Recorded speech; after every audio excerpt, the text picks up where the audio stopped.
Gravando, bem-vindo ao primeiro episódio do nosso podcast Café com Agregadores. Hoje a gente vai iniciar uma pequena série de episódios, fazendo uma pequena resenha, né, algumas observações sobre o livro 12 Regras para a Vida, do Jordan B. Peterson. E antes da gente começar, o nosso amigo Ben tem um pequeno recado para dar para todo mundo antes de iniciarmos os nossos trabalhos.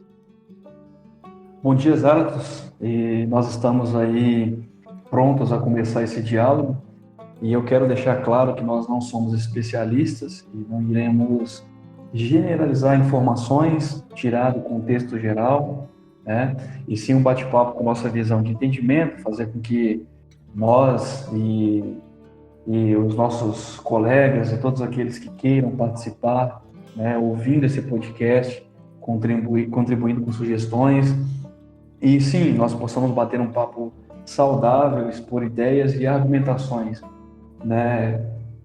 Deixando claro novamente que nós não somos especialistas em nenhum tipo de assunto aqui, e esse bate-papo faz parte aí de ganho de conhecimento, né? Então, que nós possamos iniciar aí e contribuir da melhor forma possível para expor ideias para todos aqueles que queiram conhecer novos assuntos. Para quem não conhece o livro, né, 12 Regras para a Vida, tem aí uma chance de conhecer alguns pontos. Exatamente. Só reforçando, não somos os donos da verdade, somos só dois amigos conversando sobre assuntos diversos. Esse foi um dos que chamou muito nossa atenção, então isso nos dá liberdade para falar porcaria, né? Justamente. Então vamos lá.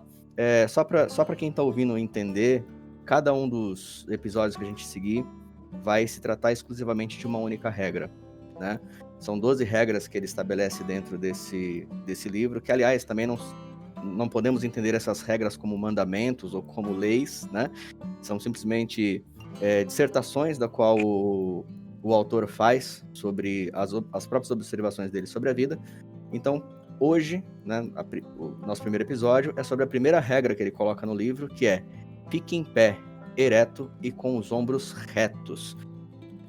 Por favor, Ben, qual que é a sua primeira impressão sobre essa regra, de um modo geral? Olha, é um ponto interessante, porque muitos de nós, assim que lê a primeira regra, né, costas eretas, ombros para trás. Mas o que é isso, né? Como nós podemos interpretar?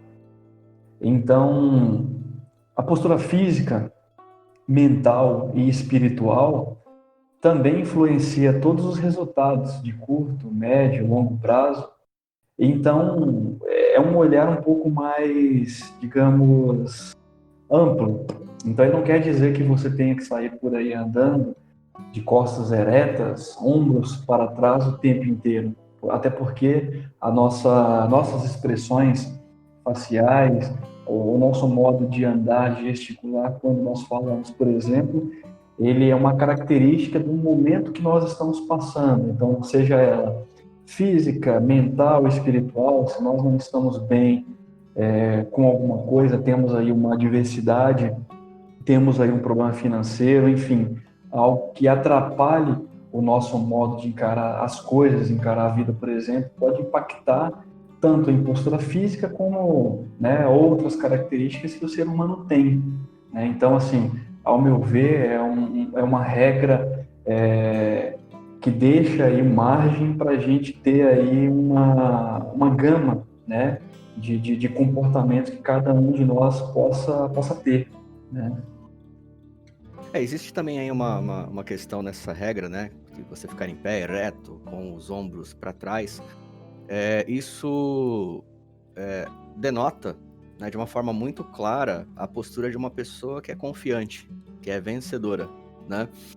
E quando você lê alguns livros, né, e artigos sobre, principalmente sobre linguagem corporal, PNL, né, e assuntos correlatos, você percebe que sempre existe uma relação quanto à sua postura física e como o seu cérebro interpreta você, né? Então você já Justamente. percebe que nessa primeira regra já fala, olha, a primeira coisa que você tem que fazer é ter a postura de uma pessoa vencedora para que o seu cérebro entenda que você é uma pessoa vencedora, uma pessoa confiante, e isso automaticamente vai te gerar uma melhora. Mas vai um pouco mais fundo, né? Isso aí também.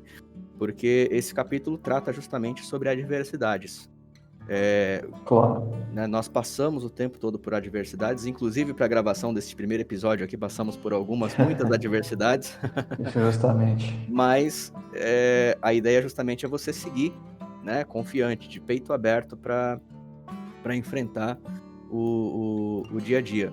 Eu acho Claro, incrível claro. também a analogia que ele faz, eu vou falar um pouco disso um pouco mais para frente, com os seres de outra espécie no livro, né, para poder representar isso. E eu acho muito bacana, sabe, essa colocação dele e como que ele faz essa analogia. Talvez vai soar meio estranho para quem ainda não leu o livro, ou se quer uma resenha, leitura totalmente recomendável. Estou lendo, né? É um livro muito bom e fica a recomendação de leitura. E a gente pode deixar claro também que muitos conteúdos, né, em livros específicos, como esse aqui não quer dizer que nós tenhamos que concordar, né, do início ao fim com os pontos de vista. Muitas informações que ali contém nos ajuda também a entender a forma com que outras pessoas também pensam. E ele, como um psicólogo clínico, né, e professor de psicologia da Universidade de Toronto, ele tem conhecimento de mundo para que ele possa colocar alguns conceitos que são comuns, né, para muitos de nós. Então, eu, por exemplo, nessa parte aí, a primeira regra, eu pude, né, de forma ampla, colocar também a questão mental e espiritual, porque você não pode exigir de uma pessoa, né, que ela se mantenha confiante para os outros, para o mundo, sendo que o seu lado mental, o seu lado espiritual, por exemplo, possa estar impactado. Então, eu costumo dizer que uma pessoa que tem ali o psicológico, a mente, na verdade, bem trabalhada, que aceita que pode ocorrer adversidades, que nem tudo aquilo que nós planejamos vai acontecer como nós planejamos, pode ter também ali uma confiança um pouco maior e ele possa, sim, mostrar para os outros no dia a dia que ele tem a confiança com postura ereta, entre outras coisas, né? É um entendimento aí bem amplo, depende muito também de quem lê e de como interpreta, né, Zardos? Com certeza, cara. E, inclusive, aí você acaba me trazendo a deixa de justamente falar o que eu queria falar um pouco mais pra frente, mas eu vou falar agora. Que é justamente sobre Aproveita. a analogia que o Jordan Peterson faz nesse capítulo, que talvez, como eu falei, talvez cause estranheza para quem não leu o livro ainda, mas eu recomendo, né? Que é Uhum. justamente a analogia que ele faz com o ser humano e lagostas, né? Porque no reino animal, né, a lagosta ela é territorialista, né? Então ela sempre vai entrar em embate com uma outra lagosta para poder vencer ali a batalha. E justamente o que acontece, né? Quando elas vão para a luta, elas justamente ficam numa postura para parecerem maiores, né? Aliás, isso é comum em todo o reino animal, né? Você pode ver muitos animais fazem isso, né? Eles estufam o peito, eles abrem os braços, né? Como uma forma de intimidar o adversário. Mas a coisa curiosa é que, especificamente no caso das lagostas, né? Quando a outra é derrotada, ela se mantém em postura de uma lagosta derrotada, ela se encolhe, ela se submete realmente àquela situação, né? Enquanto a outra permanece ali com a postura de uma vitoriosa, né? E justamente o que ele vem trazer pra gente, em termos de reflexão, é que nós não podemos permanecer com uma lagosta derrotada. Nós eventualmente vamos ser derrotados, nós eventualmente vamos receber pancadas da vida, Nós eventualmente coisas vão acontecer que não estavam nos nossos planos, isso vai alterar completamente nossa percepção de alguma coisa, só que nós não podemos permanecer com uma lagosta derrotada. A gente não pode ficar encolhido, de cabeça baixa, com os ombros curvados, né? Com os ombros fechados e o peito curvado, por assim dizer. Né? Nós temos que ficar sempre eretos, né? Nós vamos sofrer essa derrota, mas nós temos que ter a capacidade de voltar à postura de confiança e saber que aquilo foi uma derrota natural da vida, né? E que muitas coisas nesse ponto vão acontecer. E eu concordo com você quando você fala da pessoa lidar com o espiritual, né? E aí a gente tem uma gama de interpretações, né? Na cultura ocidental, principalmente, o espírito sempre foi muito ligado à capacidade mental das pessoas, né? Então, não necessariamente a pessoa tem que seguir uma determinada religião. É isso que eu quero deixar claro para quem está ouvindo, que a questão aqui não é catequizar, não é evangelizar ninguém de uma forma agressiva, né? Mas você ter os seus meios, sejam eles através de religião, seja ele através de uma filosofia de vida, seja ele através de um hobby, de você manter a sua saúde mental, de você procurar meios de se sentir bem, né? É claro que para quem segue uma religião, é sempre um ótimo apoio, né? As pessoas conseguem se apoiar muito bem nas suas religiões e isso ajuda muito para que as pessoas restabeleçam sua confiança e sigam em frente. Isso é muito comum. E não estou aqui citando nenhum nome de religião específica, falo de um modo geral. Claro, né? claro. Mas algumas pessoas também encontram isso dentro de filosofias de vida, né? E conseguem seguir muito bem. A principal lição aqui é justamente essa. A vida ela é cheia de altos e baixos, você vai receber pancadas fortes na vida, você vai ser derrotado e algumas vezes você vai ser até humilhado. Justamente. Mas não é isso que deve ser o definidor de você se tornar uma pessoa totalmente derrotada, uma pessoa que não faz mais nada. Você tem que se levantar, você tem que seguir adiante, porque a sua sobrevivência na sociedade, no reino animal, Não, inclusive, perfeita depende disso. observação. E eu até, aproveitando os bons exemplos aí que você citou, eu me coloco como exemplo também, porque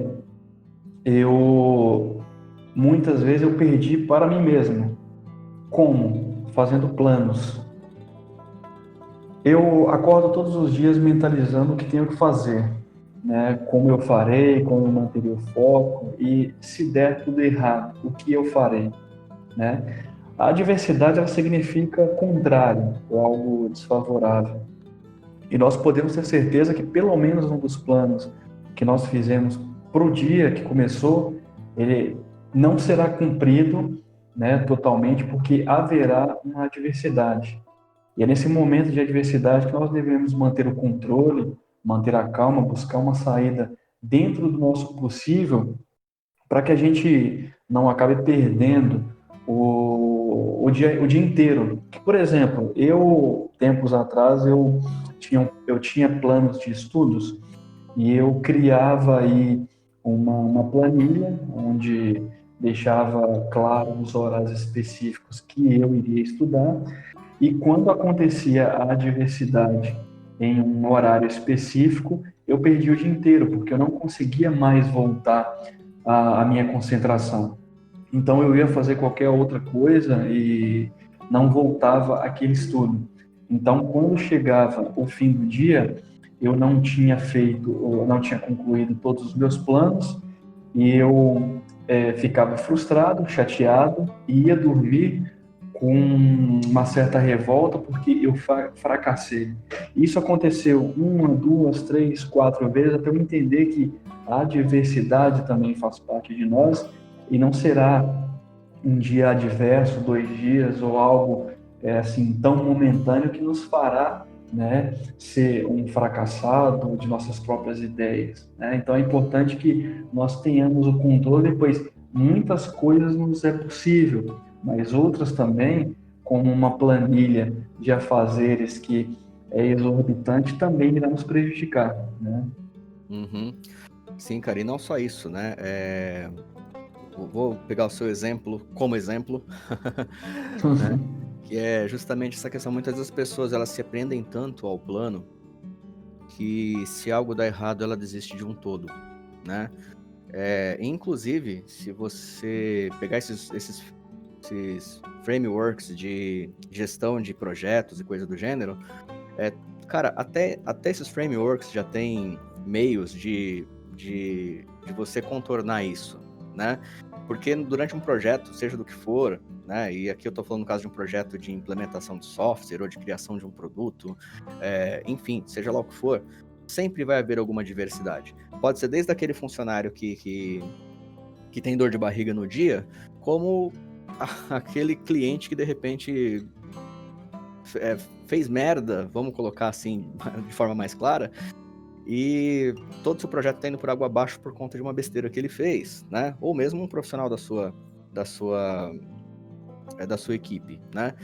E a gente vê que parece que as pessoas em si têm uma dificuldade muito grande nisso, né? Então, você faz uma lista de afazeres, como era o seu caso, né? Fazer uma lista de afazeres. Chegava em determinado ponto, você não conseguia cumprir aquilo, você esquecia do resto. Fala, não, então, não. Você podia muito bem continuar a sua lista de afazeres, pulando aquela atividade, Perfeitamente. colocando ela para o dia seguinte, colocando ela para mais tarde, ou mesmo verificando se ela era realmente tão importante, né? Então, assim, às vezes as pessoas realmente se prendem muito nos planos. Não, Eu, deixa eu complementar, claro. até porque você já deu aí a resposta do que eu, dias depois, eu encontrei para isso. Uhum, Você acabou de citar que nós, para não impactarmos aí todo um planejamento por causa de uma adversidade, nós podemos, por exemplo, ou pular aquela, continuar, né? Ou encontrar meios de ir cumprindo, né? E de cumprir aquele momento ali adverso. Então, como exemplo, tempos depois que eu percebi que esse tipo de situação estava impactando em todo o meu dia, eu fiz a seguinte análise. Por exemplo, se eu tinha que estudar direito constitucional às 14 horas, né, e eu tenho que estudar 1 hora e meia, então eu teria que estudar até às 15h30. Só que às 13h50, faltando 10 minutos para iniciar às 14, alguém me liga e pede para que eu vá ao aeroporto buscar um parente. Então, né, atropelei aquele momento de estudo. Então, para que eu não deixasse de cumprir esse estudo na semana, né, dentro do meu planejamento, eu comecei a fazer o seguinte: eu comecei ou colocar esse horário em um outro período, né, da semana, para que eu pudesse encaixar, ou caso eu não tivesse horários aí disponíveis para que eu pudesse cumprir essa carga, né, já planejada, eu quebrava ele em pequenos blocos. Por exemplo, deixava de assistir um episódio de uma série, por exemplo, na segunda, e colocava ali 20 minutinhos de aula. Terça-feira, mais uns 10, entendeu? Então, chegava aí até o final da semana, por exemplo, e eu já tinha cumprido, né? Encontrando uma forma de encaixar aquele período de uma outra maneira, porque para mim, antigamente, o importante era, se eu tenho algo marcado às 14, que vá até às 15h30, tem que iniciar às 14 e finalizar às 15h30. Se não for assim, não dá para ser feito. E não é bem assim, né, Zatos? Cara, como você é chato, hein? É justamente isso, né, cara? Mas assim, isso também não significa que as pessoas não devam fazer planejamento, né? Que a gente também vê muito isso, né, nas pessoas. Alguns querem fazer tudo extremamente planejado, e aí se algo dá errado, abre mão de tudo. E do outro lado você vê pessoas que não planejam absolutamente nada e querem que a coisa dê certo, né? Então são dois extremos que normalmente não funcionam, né? Normalmente são dois extremos que não funcionam, porque a qualquer momento você vai ter adversidades. E aí tem aquele cara que não vou planejar nada porque eu vou ter um problema, então é melhor eu não planejar, né? E tem o cara que vai, né, que vai falar, não, vou planejar tudo certinho, porque eu sou metódico, eu gosto de tudo muito bem organizado, só que se alguma coisa sai fora do planejamento, ele fala, meu plano não deu certo, acabou, vou ficar por aqui. E são duas inverdades, né? São duas grandes mentiras que as pessoas colocam na cabeça, nas próprias cabeças. Existe um termo chamado resiliência. Eu honestamente não gosto muito desse termo, mas a gente fala disso numa outra ocasião. Mas Claro. é justamente assim, você tem que ser forte o suficiente para receber as suas derrotas na vida e levantar. Mas claro, a gente está falando aqui de uma coisa bastante superficial. Existem pessoas, por exemplo, que descobrem que tem uma doença terminal. Existem pessoas que perderam um parente. Existem pessoas que passam por adversidades que talvez eventualmente estejam ouvindo esse nosso podcast aqui e falam, não, mas é muito fácil você levantar a cabeça, é muito fácil você dar uma de vencedor se é um problema pequeno, se é uma atividade do meu dia a dia que eu não consegui executar, se é, Perfeito. né, se eu simplesmente, sei lá, perdi um emprego, mas tenho dinheiro no banco, né? E, novamente, a gente volta a refletir sobre o que o Jordan Peterson fala no livro, né? Resumidamente, não vou ficar dando spoiler do livro, que é para as pessoas comprarem e lerem e terem sua própria experiência, né? Justamente sobre essa questão de você, algumas vezes, ter derrotas que são literalmente vexaminosas, que você vai se sentir envergonhado por aquela derrota, né? Que é o que acontece, voltando ao exemplo das lagostas, quando uma lagosta muito jovem enfrenta uma mais velha, né? Normalmente a mais velha é humilhada, é derrotada muito facilmente, muito rapidamente, né? E tem um segredinho nesse livro que eu não vou revelar sobre essa parte, que eu quero que realmente as pessoas tenham a experiência de ler ele, que fala justamente sobre como é possível reagir a isso, né? Mas, voltando aqui à linha de raciocínio, então, esse tipo de derrota vai surgir na nossa vida, eventualmente, num momento ou em outro, né? É um pai, uma mãe que pode falecer, uma doença grave na família, uma perda de emprego, dívidas astronômicas, o sócio que foi lá e, né, passou a rasteira em você e você agora está sem nada. A grande pergunta que eu acho que a pessoa deve se fazer nesse momento é: eu realmente não consigo levantar? Eu realmente tenho que ficar de cabeça baixa? Se a morte de um parente, por exemplo, esse parente ia querer que você acabasse com a sua vida, desistisse de tudo, porque ele se foi, porque ele teve que partir, só porque o seu sócio te passou a perna, né, e você, de repente, perdeu tudo? Isso significa que você não consegue levantar de novo? Você tinha alguma coisa antes de fazer essa sociedade com ele? Ou você construiu tudo do zero? Então, a capacidade das pessoas, ela continua ali. Ela é inerente, ela é empírica, né, de cada um. Mas muitas vezes as pessoas, por uma batalha perdida, seja ela média, grande ou pequena, simplesmente deixam de lutar. Acham que já Sim. fizeram tudo o que tinha para fazer. E... É, e como exemplo também eu cito o seguinte: muitas vezes nós falamos muito de nós não sermos egoístas, que nós temos que ser pessoas boas, e por muitas vezes nós também, porque nós não temos planos, criamos um mundo paralelo um pouco injusto. Porque eu vou dar um exemplo aqui. Uma mãe, né, mãe de 3 filhos. Um dos filhos tem, vamos colocar aí, 30 anos de idade.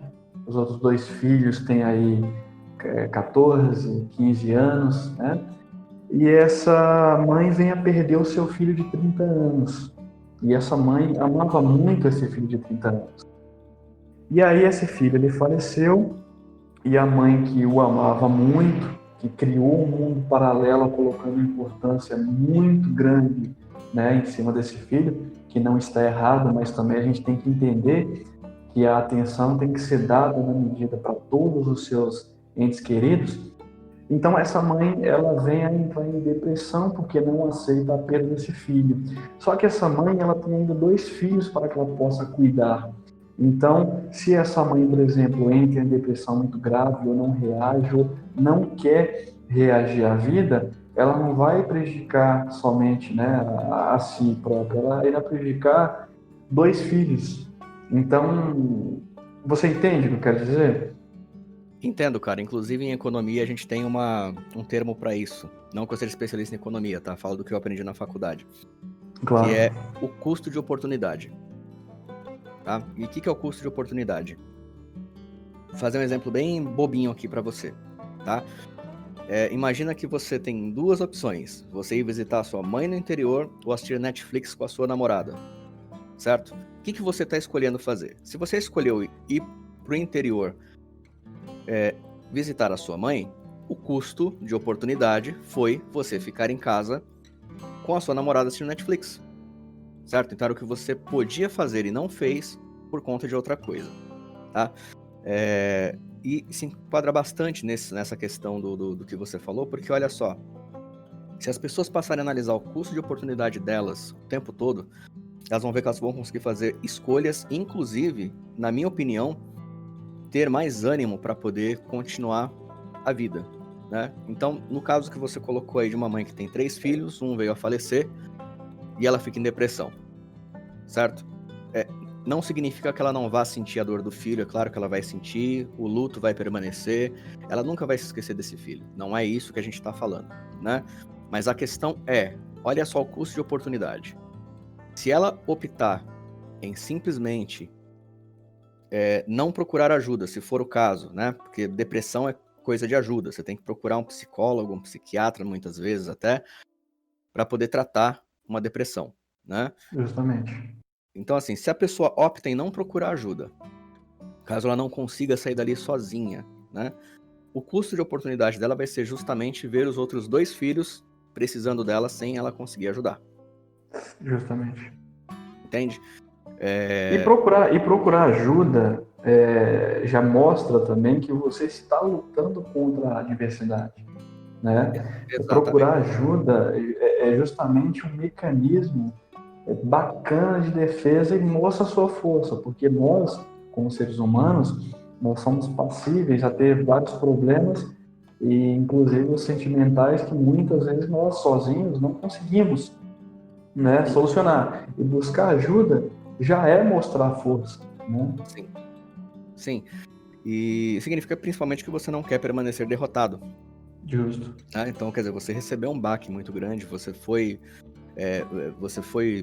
humilhado, você foi surrado, você está sangrando, você está quebrado, mas você não quer permanecer nessa posição, né? Então, é até por isso que as pessoas falam que quem tem coragem de procurar ajuda é muito mais forte do que aquela pessoa que é orgulhosa e que não procura ajuda e que prefere continuar tropeçando, Justamente. né? Porque a pessoa que está tropeçando ali, querendo mostrar que tem força, na verdade ela só está tentando um efeito pavão, né? Ela só está querendo mostrar para as pessoas que ela está bem, mas normalmente ela não está bem. Já no caso de uma pessoa que ela percebe que ela precisa de ajuda, ela fala, não, eu não quero permanecer assim.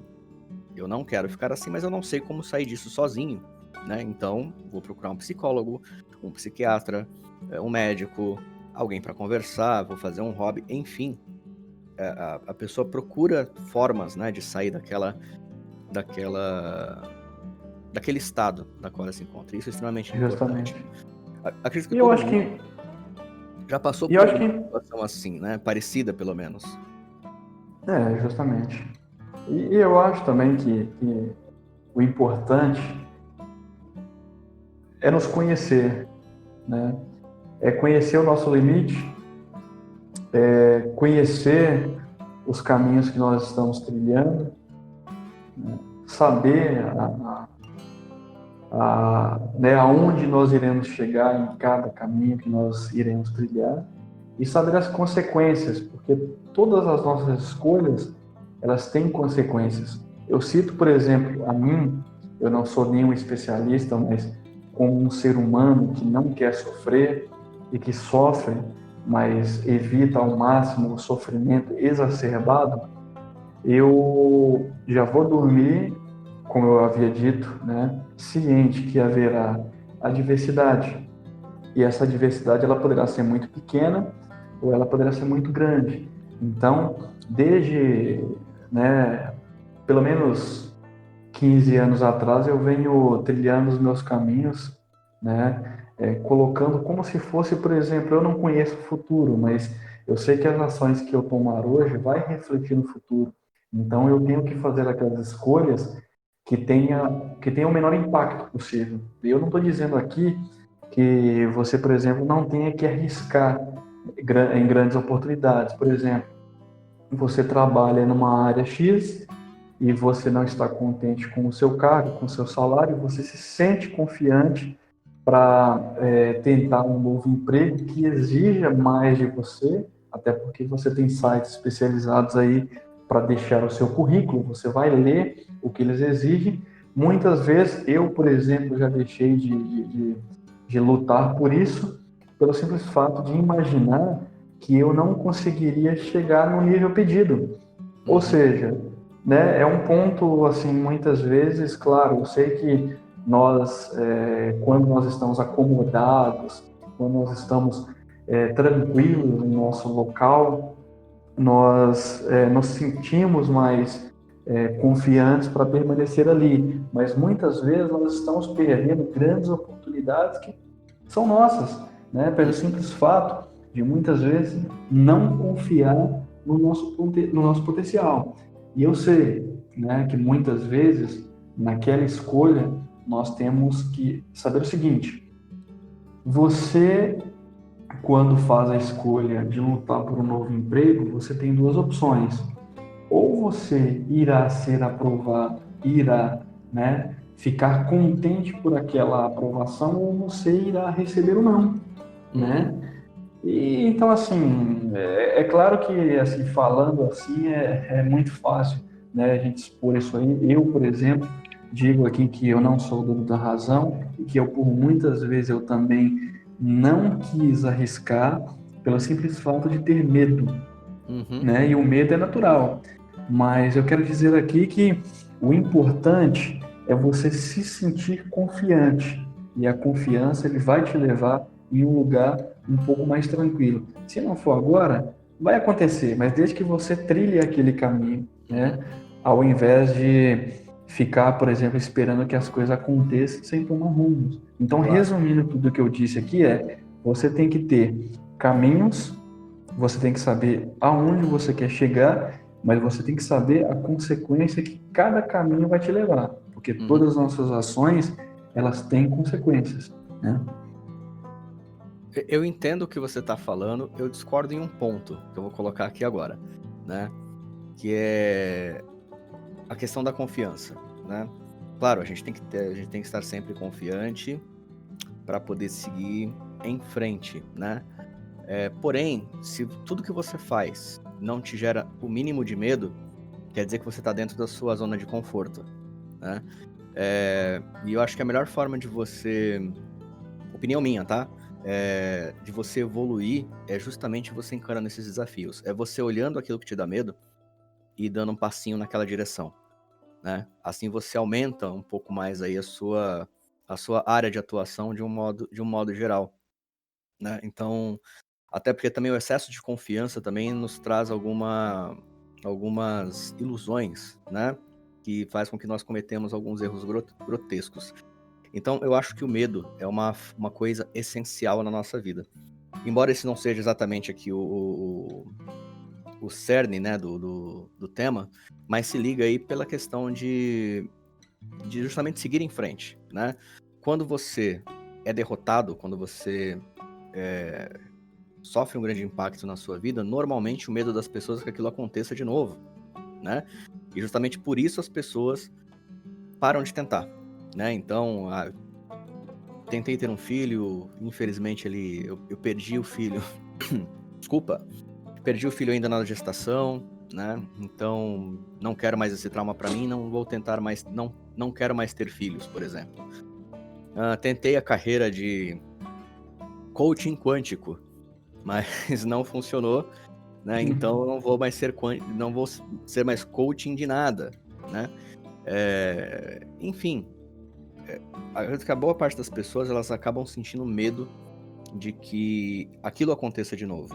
E é justamente esse medo que a gente tem que enfrentar, né? Justamente. Justamente a batalha vai vir. Pode ser que aconteça de novo?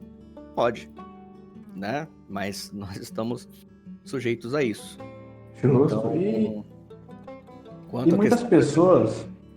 pessoas, elas, né, que estão nos ouvindo, que vai nos ouvir, elas podem nos perguntar, mas por que eles estão colocando vários pontos específicos dentro da primeira regra, que é costas eretas, ombros para trás?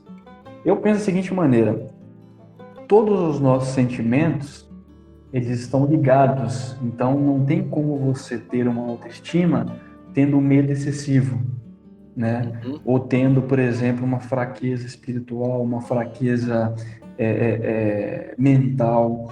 Então todos os pontos estão ligados, porque todos os sentimentos que você tem, quando ele vem negativamente, de forma excessiva, ele vai impactar sim na sua autoestima. Eu, por exemplo, se eu tenho muito medo de arriscar algo, ou, por exemplo, eu tenho muito medo de criar uma planilha de afazeres, porque eu não confio totalmente em mim, eu vou Uhum. acordar amanhã com certeza com os ombros, sabe, assim, para frente, cabeça Uhum. baixa, né? Então, impacta.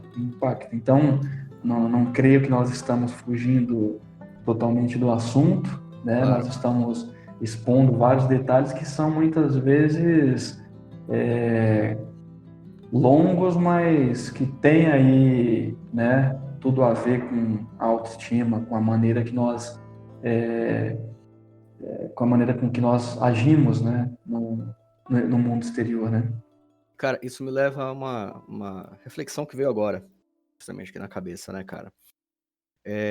Existe, quando você fala de desenvolvimento pessoal, existem basicamente 3 zonas. A zona de conforto, certo? A zona de desconforto e a zona de pânico. Que seria justamente a zona de conforto é o que você tá bem, né? E é onde muitas pessoas tendem a permanecer. A zona do desconforto, algumas literaturas têm outro nome para isso, é justamente aquela zona que te dá um certo medo, né? Exemplo, aquele emprego novo, aquela promoção, que você, de repente, não tem certeza se você tem todas as habilidades para tomar conta daquilo, né? Porém, tem a zona de pânico, né? A zona de pânico é onde você certamente não tem habilidade para aquilo e você tem consciência que você não tem habilidade para aquilo, né?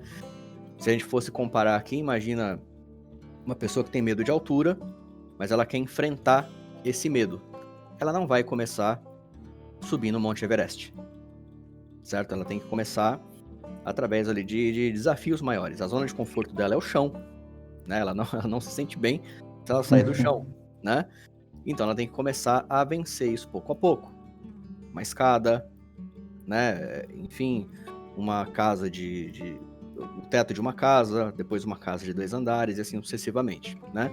Ou seja, ela sai da zona de conforto dela, ela enfrenta esse medo e adquire uma nova habilidade, né? E, claro, tem a zona de pânico.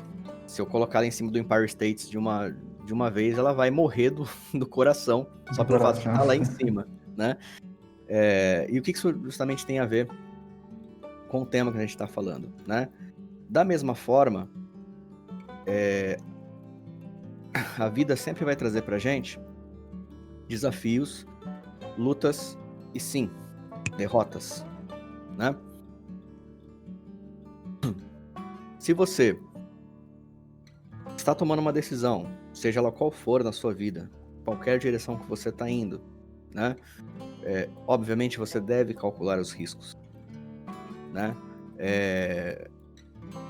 Você deve saber que você vai ter batalhas, algumas vão ser muito grandes, mas para tudo que você faz, você vai ter que realmente calcular esses riscos, né? E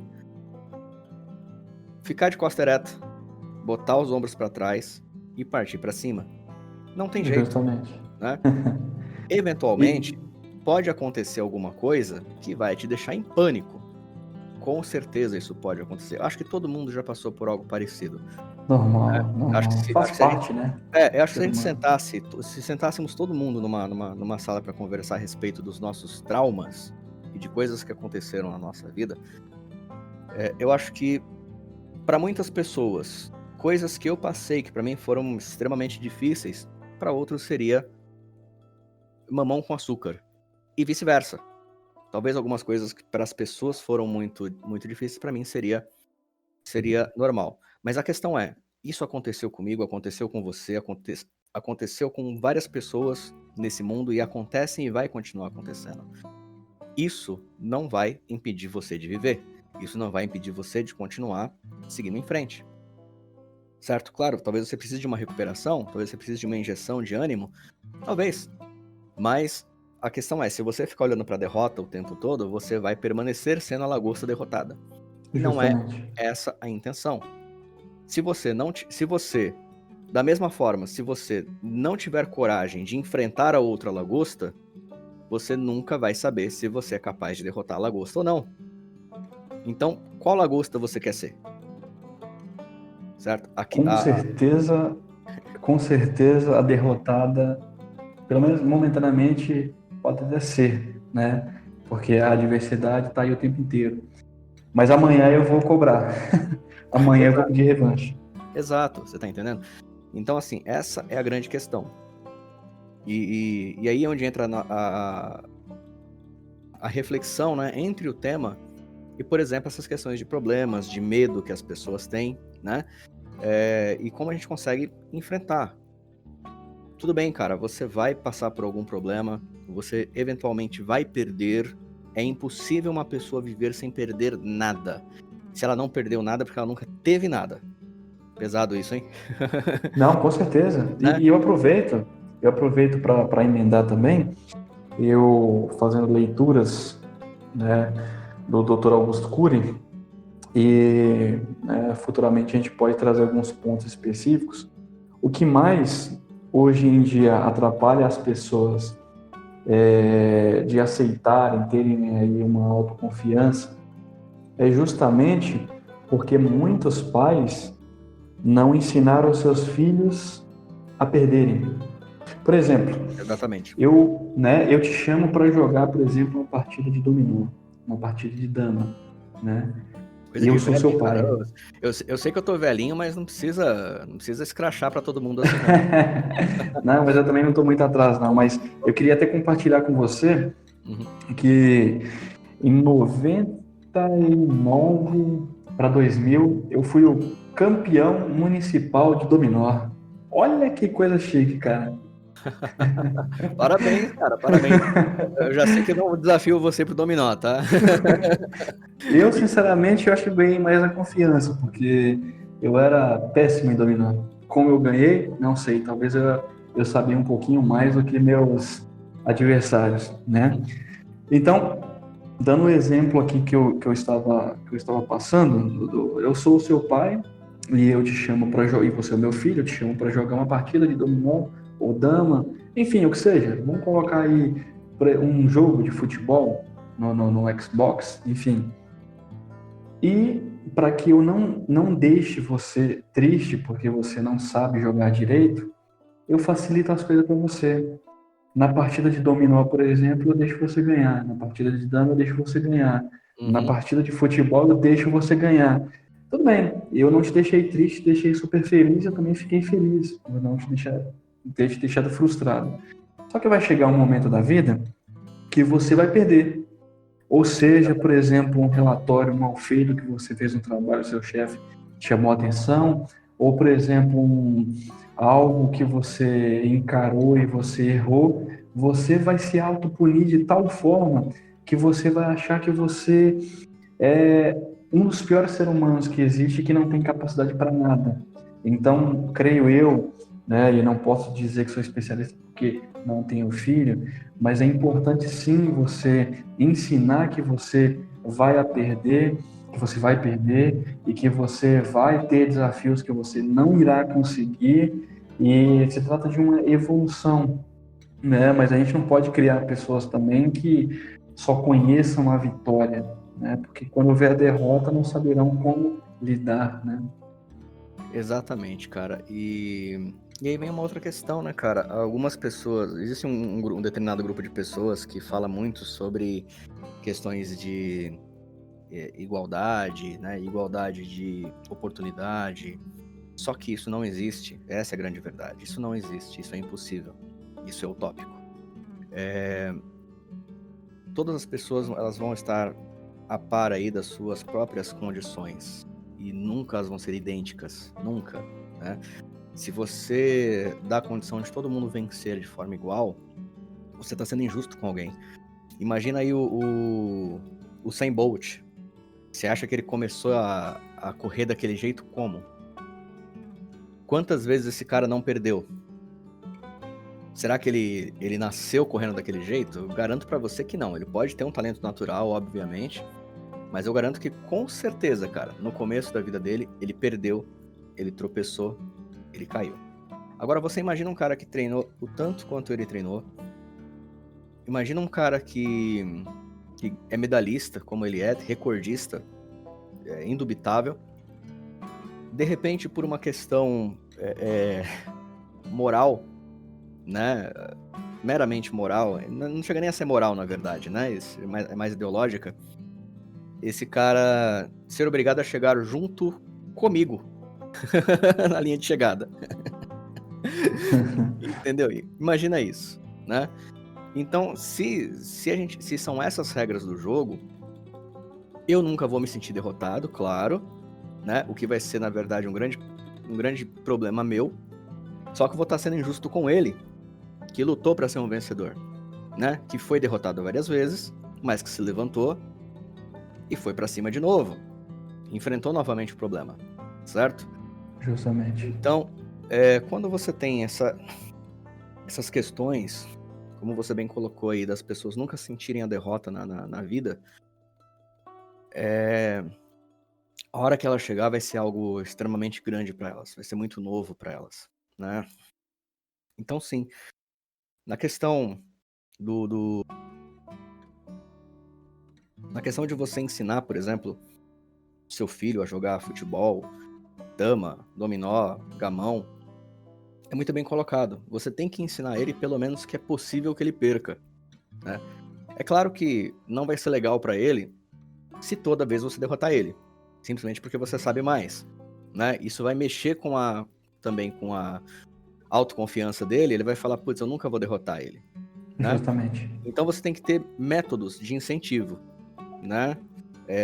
Da forma que nem sempre ele ganhe, ele tem que aprender a perder também, mas quando ele perca, ele tem uma lição daquilo. Tá? Vou dar um exemplo. Jogando dominó, existe uma certa estratégia para você jogar dominó, certo? Sim. Né? Então, quando você está jogando ali, você derrota o seu filho, por exemplo, você pode pedir para olhar as pedras dele e falar, olha, se você tivesse jogado desta forma, talvez você tivesse me vencido aqui ou ali. Entende? Ele foi derrotado, ele perdeu, mas ele aprendeu alguma coisa ali para poder seguir em frente, né? Justamente. E esse conceito a gente pode seguir para todos os outros campos da nossa vida, né? Quem nunca foi para uma entrevista de emprego dos sonhos e não foi selecionado? Quem nunca foi demitido de um emprego? Quem nunca chegou no crush ou na crush, né? E levou um fora, né? Quantas pessoas não estavam com a pessoa que elas queriam, que achavam que era o amor da vida delas, e de repente essa pessoa foi embora, terminou com você por outra pessoa, porque se mudou, ou porque só queria mudar de ares, né? Quantas pessoas não perderam entes queridos? Então, a derrota, ela faz parte da nossa vida. A vida inteira nós vamos passar por lutas e eventuais derrotas. A pergunta que você faz é, qual que é o custo que você quer arcar com isso? Justamente. Você prefere nunca mais lutar e permanecer ali derrotado? Ou você vai ficar de pé, vai deixar o peito ereto, colocar os seus ombros para trás e vai continuar enfrentando. Vai pedir a revanche, ou de repente até uma luta maior, né? Porque tudo tem que ter um aprendizado. E eu acho que esse é o principal problema. Muitas pessoas, elas sofrem um baque e elas preferem não aprender com aquilo. Elas simplesmente deixam de fazer. Simplesmente largam aquilo de lado e set fini. Volta novamente aquela questão do medo, né? Claro, ninguém quer se machucar, obviamente. Só que, né, se você vai fazer qualquer coisa, você está se colocando num determinado risco. Todo mundo que gosta de dirigir, todo mundo não, né? Tem gente que não gosta. Mas a maior parte das pessoas gosta, por exemplo, de dirigir, andar de motocicleta. Mas isso envolve um risco. Não só quando você está aprendendo, mas inclusive depois que você já é experiente. Você está se arriscando naquele momento, né? Então, por que para algumas coisas você se dá a esse risco, certo? Acredito que ninguém aqui saiu dirigindo um carro pela primeira vez porque sim. Hoje eu vou dirigir, peguei o carro e pronto, estou dirigindo. Não foi assim, né? Então, por que para algumas coisas você se dá o risco e outras coisas não? Mas dirigir faz parte do dia a dia. Pois é, você passar por riscos e derrotas também faz parte do seu dia a dia. Também faz parte. Talvez com um espaço um pouco maior, mas vai acontecer. Eventualmente vai acontecer de você. Justamente. Então, assim, a vida em si é um risco, né? Então, acho que é um conceito que as pessoas deveriam refletir justamente sobre esse ponto, né? Não estou dizendo aqui para a pessoa que quer montar o próprio negócio, chegar hoje lá ou amanhã no patrão dele, mandar o patrão catar coquinho, pegar os direitos dele e tentar montar alguma coisa. Não estou dizendo para as pessoas fazerem isso assim do nada. Mas também estou dizendo por que não. Também estou dizendo planejamento, né? Exato. Nós temos que ter planejamento. Exato. Saber onde nós queremos chegar e como nós podemos chegar e se vai ser um bom resultado ou não, né? Exatamente. Cara, tem um poema do Charlie Bukowski com o nome de Role os Dados, né? E uma coisa que ele coloca, eu acho que tem muito a ver com o que nós estamos falando aqui. Deixa eu procurar esse. Eu acho que eu tenho esse poema aqui, inclusive. Me dá só alguns segundos enquanto eu encontro ele. Claro. Mas ele trata justamente sobre essas questões, né? De você... Aqui, encontrei. Né? De você seguir em frente, né? Charlie Bukowski foi um poeta, né? Ele tinha o sonho de ser escritor, nunca fez questão de ser um exemplo em nada na vida, mas ele passou a vida inteira tentando ser escritor. Ele passou por uma vida muito difícil, porque o que ele queria era ser escritor, né? Então, vou pegar só o primeiro trecho do poema, mas eu acho que ele já ilustra bem o que ele quer dizer desde o começo. Então, se você vai tentar, vá todo o caminho. Caso contrário, nem mesmo comece. Se você vai tentar, vá todo o caminho. Isso pode significar perder namoradas, esposas, parentes, trabalhos e talvez a sua mente. Vá todo o caminho. Isso poderia significar não comer por 3 ou 4 dias. Isso poderia significar congelar em um banco de praça. Isso poderia significar prisão. Isso poderia significar escárnio, zombaria, isolamento. Isolamento é o presente. Todos os outros são um teste da sua resistência, de quanto você realmente quer fazer isso. Esse é só o primeiro trecho do poema. Ele segue pegando muito mais pesado. Impactante. Bastante, né? Impactante. E eu acho que ele se enquadra, né, nesse nosso tema aqui. Quer dizer, você precisa fazer alguma coisa, você tem que rolar os dados, você tem que seguir em frente, você tem que... você com certeza não vai conseguir fazer o que Charlie Bukowski fala nesse poema se você primeiro não ficar de pé, ereto, com o peito estufado e com os ombros para trás. Você não consegue. Perfeitamente. Você Boa não colocação. consegue, né? Então, quando você precisa fazer alguma coisa, faça, faz e vai com tudo. Vai com tudo. Justamente. Então, voltando, não estou dizendo para as pessoas simplesmente que estão descontentes com seus empregos, simplesmente chegar amanhã no patrão, mandar ele as favas, pedir demissão e sair com a mão na frente e outra atrás. Não estou falando isso, mas também estou falando por que não, né? Então, se você tem um objetivo, você tem isso planejado, lembra, planeja, olha bem, calcula os riscos e vai em frente. Talvez o ideal não seja você sair do seu emprego para montar algo para você. Talvez seja você procurar um novo emprego. Talvez você precise de um pouco mais de preparação. Se prepara, né? Depois procura um novo emprego. Procura um novo emprego, junta mais dinheiro, monta o que você quer fazer. Trabalha em paralelo. Algumas pessoas conseguem fazer isso, outras não. Mas a questão é, não adianta você ficar no descontentamento. Não adianta você ficar ali como a lagosta derrotada. Você tem que levantar e tem que lutar. Eu acho que, da minha parte, por hoje é isso.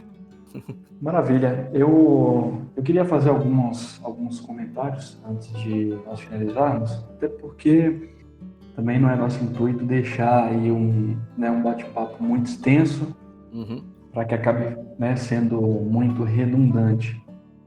Uma das perguntas que eu me faço todos os dias, porque eu também sinto preguiça, eu sinto descontentamento, eu me sinto muitas vezes, eu sinto medo. Então, assim, isso é inerente ao ser humano. Agora, nós temos que ter o controle para não deixar que isso tome conta do nosso ser e nos deixe congelados, né, no tempo, o tempo passando. Então, a pergunta que eu sempre me faço é a seguinte: eu serei feliz no futuro? Né? Eu terei felicidade, eu terei abundância fazendo as mesmas coisas que eu faço hoje, né? Para que eu possa ser mais feliz no futuro, o que eu posso mudar hoje? O que eu posso mudar? O que eu posso fazer para que minhas ações possam ser um pouco melhores, para que eu possa ser mais feliz no futuro, para que eu possa ter um emprego um pouco melhor no futuro, uma condição melhor no futuro, né? Então, a gente costuma dizer que ficar pensando no futuro é ruim para nós mesmos, mas não quer dizer que nós iremos adivinhar o futuro, que nós iremos nos preocupar de forma exagerada com o futuro. Mas não, nós iremos olhar a nossa situação de agora, entender tudo aquilo que nós estamos fazendo e que reflexo isso terá aí para o futuro, né? E outra coisa é fazer planejamentos, né? Fazer planejamentos, aceitar que terão adversidades, né? E uma outra coisa interessante aqui que eu estava lendo tempos atrás, e até vi algumas coisas. Eu não sou muito fã de MMA, não sou fã de lutas, mas uma coisa me chamou a atenção e em um grupo, em um canal, na verdade, no YouTube, chamado Carisma no Comando.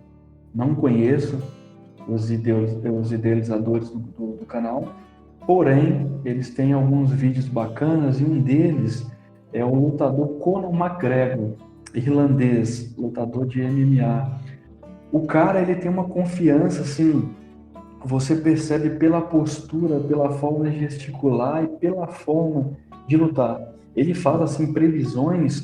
Por exemplo, ele tem uma luta amanhã, ele faz previsões hoje e amanhã acontece praticamente exatamente como ele citou. Por quê? Porque o cara tem uma confiança, assim, extremamente alta em si mesmo. Talvez ele tenha feito aí, né, muitas leituras, feito cursos específicos, mas não importa.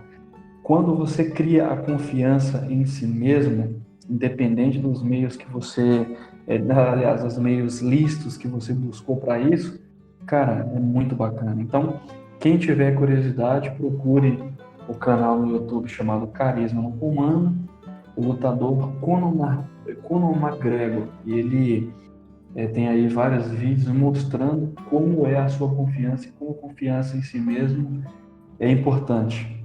E, para finalizar, eu tenho uma leitura de um livro, né, escrita por um judeu, né?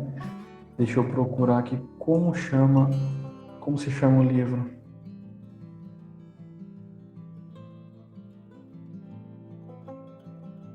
Ó, para aqueles que tiveram momentos ruins, né, e acreditam que fizeram muitas coisas boas, que são pessoas boas, que são pessoas que não merecem passar por momentos desagradáveis, o livro ele se chama Quando Coisas Ruins Acontecem às Pessoas Boas. O autor do livro é o Harold Kushner, ou Kushner, não sei como se pronuncia, mas é um excelente livro. É uma publicação de 1981 e ele cita aí vários momentos que aconteceram com pessoas boas, né, momentos ruins que aconteceram com pessoas boas e como essas pessoas passaram a enxergar o mundo. Então, dois temas aí que eu cito que são muito interessantes. Então, pesquisar sobre a confiança do Conor McGregor e a leitura do livro Quando Coisas Ruins Acontecem às Pessoas Boas. É isso aí, cara. Uma ótima leitura a ser feita. Não fiz ainda, mas eu vou fazer já que você recomendou. Não, e já digo de antemão o seguinte, embora tenha sido, né, um judeu conservador, um rabino, né, conservador, tenha escrito, esse livro, nós temos que interpretar não olhando para a nossa religião, para a nossa filosofia, mas simplesmente, né, olhar a experiência de pessoas que passaram por momentos ruins e como elas superaram, como elas, né, quais foram as suas reações diante dessas adversidades. Então, aqui não, né, eu fiz uma leitura totalmente desmembrada do cunho religioso, mas levando em consideração a forma com que essas pessoas lutaram com essas adversidades. Então, eu coloco essa observação também. Lembrando aí, né, bem, que se por acaso a pessoa ouviu a palavra judeu, conservador, e fez qualquer ligação com algum parâmetro de espectro, seja político, seja de espectro religioso, para por aí, cara. Não é essa a nossa proposta, muito pelo contrário, né? Muito pelo contrário. A proposta aqui é trazer linhas de pensamento, trazer reflexões sem esse cunho diretamente, tá? Na verdade, nem indiretamente é a nossa intenção trazer informação com qualquer tipo de cunho, qualquer tipo de estereótipo, seja ele de cultural, político ou religioso, tá? Temos nossas crenças, temos os nossos valores, obviamente, como qualquer pessoa no mundo, mas a ideia aqui justamente é quebrar essa barreira, que na verdade não existe, é uma barreira autoimposta pelas pessoas, que às vezes escutam a palavra conservador e já não querem ouvir, já não querem fazer parte disso. Escutam que é um judeu, então já atribuem isso a um cunho religioso além do que realmente a obra se propõe. Então não é essa a ideia, tá? A ideia é realmente deliberar sobre diversos assuntos, tá? Bom, eu sobre esse tema, eu já não tenho, acho que mais nada a colocar, pelo menos não hoje, talvez a gente vá rever alguma coisa no futuro, só reforçando o nome do livro que a gente está fazendo essa, não vou dizer análise, que a gente não é ninguém para analisar ninguém aqui, né? Da qual nós estamos deliberando e debatendo aqui sobre os pontos. O nome do livro é 12 Regras para a Vida, um antídoto para o caos, do Jordan B. Peterson. Tá? Ele é professor na Faculdade de Toronto, no Canadá, de psicologia, e inclusive se tornou um nome bastante proeminente aí por conta da sua batalha sobre quanto à liberdade de expressão, né? Quem não conhece ele, recomendo que você passe a conhecer. Não estou dizendo que você deva concordar com todas as opiniões e posições dele, mas muito do conteúdo que ele traz pode ser aproveitado, sim, até por você que discorda das posições dele em vários aspectos, tá? Lembrando que, acima de tudo, ele é um psicólogo e muito experiente na área, tá? Então o nome do livro é 12 Regras para a Vida, o Antídoto para o Caos. E nos próximos episódios aqui do nosso podcast, a gente vai falar um pouco mais sobre as outras regras, né? Trazendo uma por uma aí, para que as pessoas venham refletir um pouco sobre elas. E espero que isso traga também o interesse das pessoas em ler esse livro, né? Também é a nossa intenção aqui que as pessoas abram a mente para mais conteúdo, para mais conhecimento e, inclusive, para discordar de pontos de vistas, né? Que isso é essencial para que a gente chegue, para que a sociedade evolua como um todo. Sem discordância de pensamento, nada evolui. Você sempre vai permanecer na zona de conforto. Isso não é bom. Isso não é bom. Beleza? Bom, eu vou ficando por aqui. Bem, quer colocar mais alguma coisa? Não, por mim tá perfeito. Nós conseguimos expor aí nosso ponto de vista sobre a primeira regra, né? É claro que existem muitas outras por aí e cada um de nós fazendo a avaliação, nós iremos entender cada vez um pouquinho mais. Então, creio que foi um bate-papo bem proveitoso, onde eu aprendi, né, alguns outros pontos, porque dialogar também nos faz pensar, nos faz expor ideias que muitas vezes nós nem imaginamos que estamos pensando. Sai ali na cachola, né? Exatamente. E a gente expõe. Tranquilo, então. Então vamos ficando por aqui. A gente encerra por aqui esse nosso episódio. E espero que o mais breve possível a gente possa trazer mais conteúdo, não só para a gente bater esse papo aqui, mas para que você que possa ouvir esse conteúdo possa refletir também e não acredite em tudo que a gente fala. Questione e questione. Sempre com respeito, sempre com educação, mas fiquem à vontade em questionar, tá? A gente fica por aqui.